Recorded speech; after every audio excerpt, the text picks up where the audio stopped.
Mr. E's death in Season 9 was a big surprise to us, and it left many fans unsatisfied because he died before his identity was ever revealed. On the contrary, I think Mr. E's death was a great decision and it really worked. In this video, I'm gonna explain why.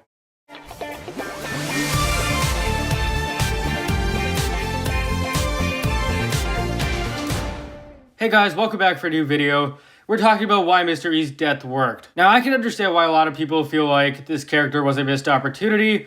He dies and we never really learn where he came from or who he is. In some ways, I can agree with that. I think this character definitely was supposed to have some sort of secret identity. However, I also think if they were going to explore his identity, it should have been done in Season 8, not Season 9. I don't think Season 9 would be a great place to have a Mr. E story.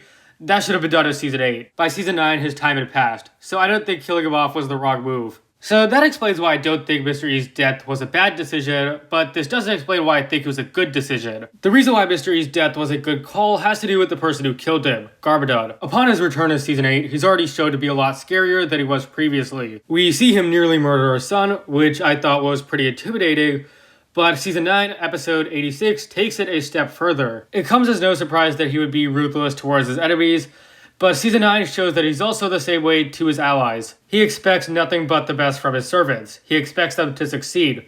And when they don't, there are consequences. As a result of this scene, Garmadon becomes a better villain. It shows how brutal and unforgiving he can be. It's definitely not a coincidence that the Overlord's music is used here, showing how evil Garmadon has been since his resurrection. I mean, can you even imagine Season 2 Garmadon doing this? I also think scenes like this are really cool, where villains are having conflicts with each other. It's just kind of fun to see. You don't really see stuff like this in Ninjago much. Mr. E's death, though, I think was worth it. I mean, we never really learned who he was, but Garmadon improved. I think it's okay that Mr. E was left a mystery. It may not be the most satisfying ending, but I still think it works. At the end of the day, Mr. E is still a great character, even though we don't know who he is. And I don't think this scene would have worked with Ultraviolet or Kilo.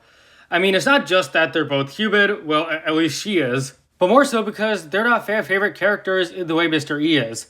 That's why Mr. E's death is effective. I think it was definitely a shame that he wasn't focused on more in Season 8. It definitely seemed as if the season was building up towards him having an identity, and him being an android wasn't enough. Again though, I don't think he had to have an identity, and Mr. E works perfectly fine as a character we know nothing about. That in itself is a great idea, maybe even more so than him being Echo Zane. Thank you so much for watching, guys. If you enjoyed, please leave a like, subscribe, share with anyone and everyone you know.